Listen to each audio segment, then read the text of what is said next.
Well, welcome inside of Congressman Eric Burlison's office here in Washington, D.C. It is beautiful. Good to be with you, Congressman. Yep. Good to be here. I'd rather be at home, but...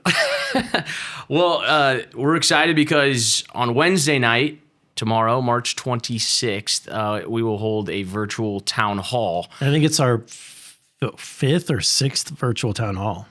And it's a great opportunity. A lot of people say, well, why don't you do an in-person town hall? But your district covers 10 counties. Yeah. It would be impossible probably for some people to make it all the way to Springfield or wherever the most convenient spot would be. So this offers a great opportunity for people to log on and listen and submit questions. Yeah, and I've been pretty vocal about this to this. I said, answered the questions to the news leader and other venues that asked. And from my experience, is that when you do the virtual town hall and you make it very easily accessible to people from all over the district, you get genuine responses and you'll get a mixed bag. I mean, sometimes these questions that we get, they're not exactly friendly questions.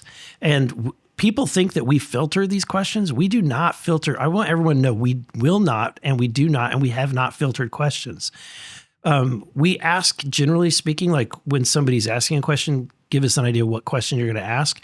And that's really just for logistics, because we want to make sure if you're going to ask a very heavy topic that I've got those, I may have those numbers or those notes right there in front of me for that particular question. But, sometimes people just will spring a surprise question on me, and it's just my job to kind of go where the direction of the questions go. Hey, look, you can tell the phone screener or anybody anything you're going to say, and then when you get on, it's Pandora's box, and it's live too. So it is live, and it is unfiltered. So just to prove that the congressman will take tough questions, we've filtered through several of the hundreds that we've already received. Yeah, and to be clear, one of the other reasons is that when you do an in-person town hall, and let's be honest, how many people have time out of their day to go in person and visit and do one of these things? You tend to draw the most animated, the most aggressive individuals at an in-person town hall. And sadly, they can hijack a venue. They can really, and a lot of people that are coming, some people are coming are truly trained on how to disrupt and are trained on how to do things to just, make it an embarrassing event. And it's not really productive for political discourse or any kind of political dialogue or debate. So that's why I like doing. I like to go to in-person meetings with civic organizations, groups that are already established, whether it's a church or like a Rotary Club. I mean, a lodge. I'll go anywhere where there's an organization that wants to have me come and talk, and I do it on a regular basis. And what I find is that, you're going to get some difficult questions at those venues, and I've had some really awkward moments and difficult questions. But at the end of the day, you don't have people that are there to disrupt the meeting completely and to try to create a scene and a spectacle. So that's kind of, the question is, are you just wanting, to the people that want me that are demanding that I be at a town hall, I got to ask the question, are you just really trying to put me in a spectacle? Or are you just trying to create a spectacle? Or you want to have a dialogue? All right, so let's rip through some of these questions. Let's start. How is Eric? So where do these questions come from? Okay, so you can submit these questions right now. If you go to our official Facebook page, Rep. Eric Burlison, you can find an RSVP form right there, and you click on it. It takes you to a Google form, and you put in your name, your phone number, and your question. We log all of those. You can also do it by just going to burlison.house.gov under the media tab, town hall event, click on it. You can RSVP there as well. You can email Rep. Eric Burlison Press at gmail.com, Rep. Eric Burlison Press at gmail.com. But these questions came mostly from the people that were protesting outside of our office. That's right. So we went out and specifically asked them, what question do you want to ask? And so here we go. Here we go. So how is Eric going to combat, and how are you going to survive all of the negative media attention the current administration is suffering from? How will you survive? I think I'm surviving just fine. This presidency, despite what some people are pulling their hair out for, is one of the most popular presidents in modern history, this presidency. And the Republicans in Congress for once are doing very well in the polls. And I think it's because we're actually doing what we campaigned on.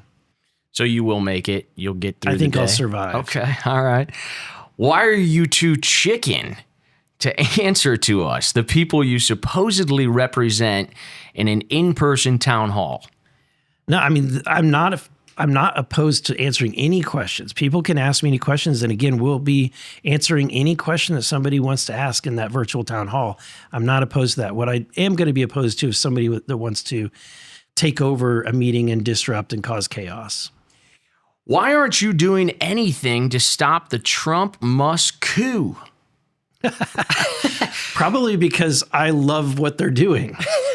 In fact, I don't know that I don't think they're going far enough. I think that when you recognize the fact that we are at a precipice. In fact, Ray Dalio was just in here today, and who's economist, one of the foremost thinkers in this topic, and wrote a book on how governments go bankrupt, and was giving us a lot of warning signs about our financial state. And look, money doesn't grow on trees. This town, basically every dollar that's spent has to either come through your taxes or your future taxes or through inflation, which is just another form of taxation. And people are experiencing that pain. And if we continue in this debt cycle, then people are going to be paying a lot of money through inflation and high taxes just to pay the interest on the debt. Already we're paying $1 trillion, or 20% of the money that comes in is going just to pay the interest on the debt. And when we renew that debt, unfortunately, a lot of this debt is going to be renewed at a higher interest rate. And so even if we cut spending today, we're still going to see more than $1 trillion.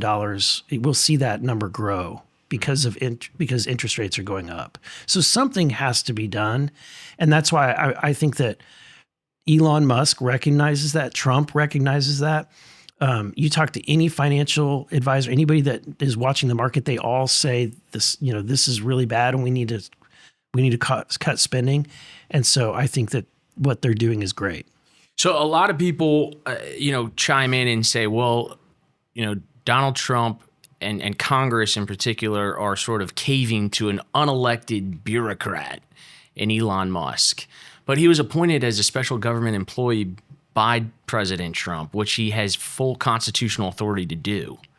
Yeah. I mean, at the end of the day, Trump was elected by 77 million people and overwhelmingly won in a democratically held election, state by state.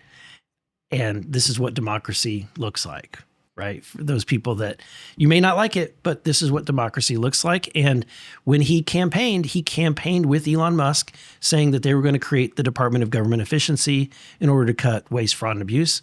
And you know what? Trump is a man of his word. And it's very refreshing in politics, but Trump is actually doing what he campaigned on.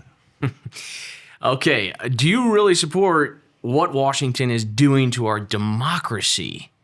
Do you understand the meaning of true democracy? Wow.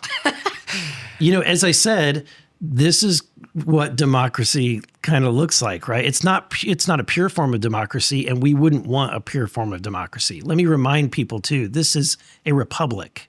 This isn't a democracy. And the way you can remember that is that we don't pledge allegiance to the flag of the United States of America and to the democracy for which it stands. We pledge to the republic.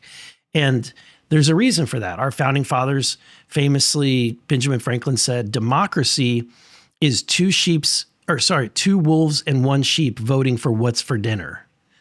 That's a democracy, a pure form of democracy. So we don't want a pure form of democracy. We do have democratic processes within the system of the republic.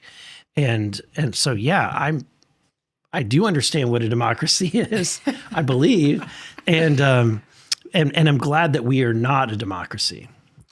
Okay, this comes from Aaron, And she asked, to sum up, I am the girl that has been raising concerns in regards to Doge and our current president. Here's my question. What would it take to justify impeaching President Trump, in your opinion?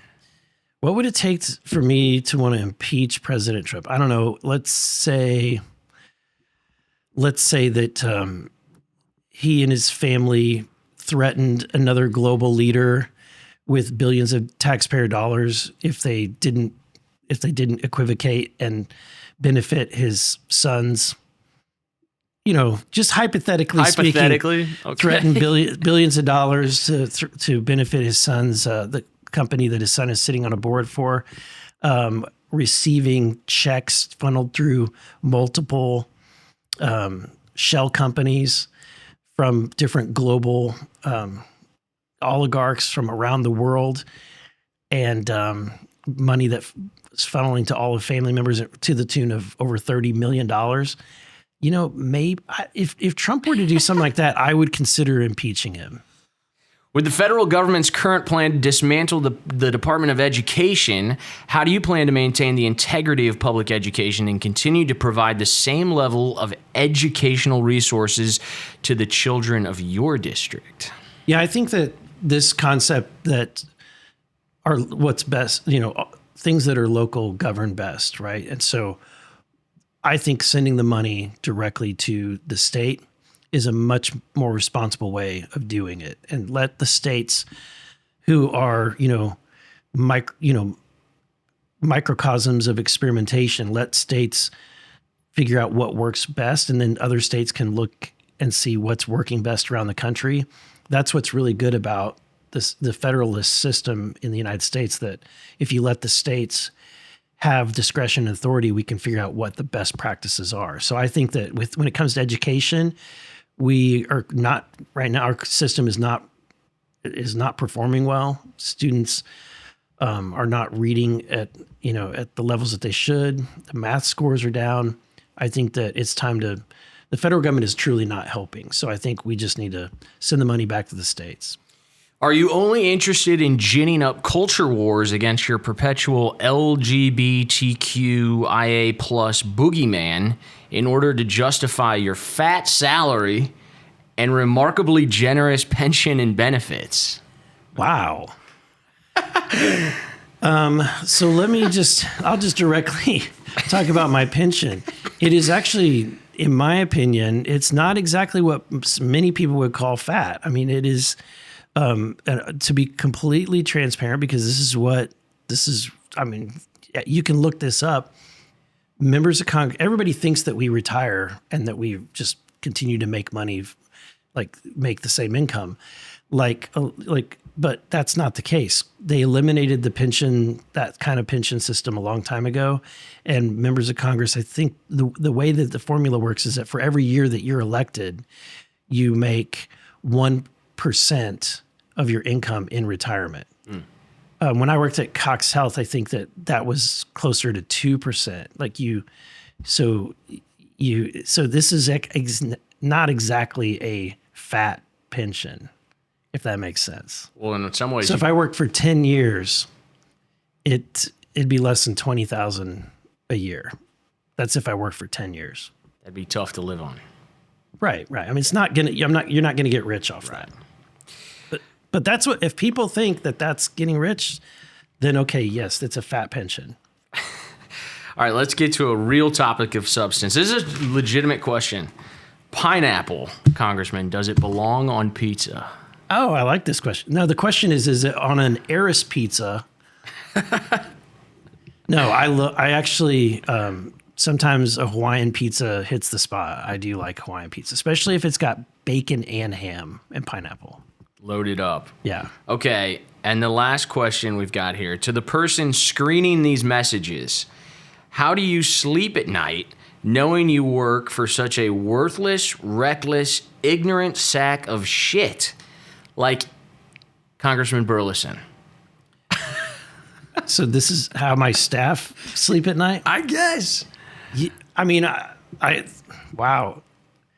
We get all kinds of questions, but I'll say this. I'm really proud of my staff. I think I have my staff make me look better than I should.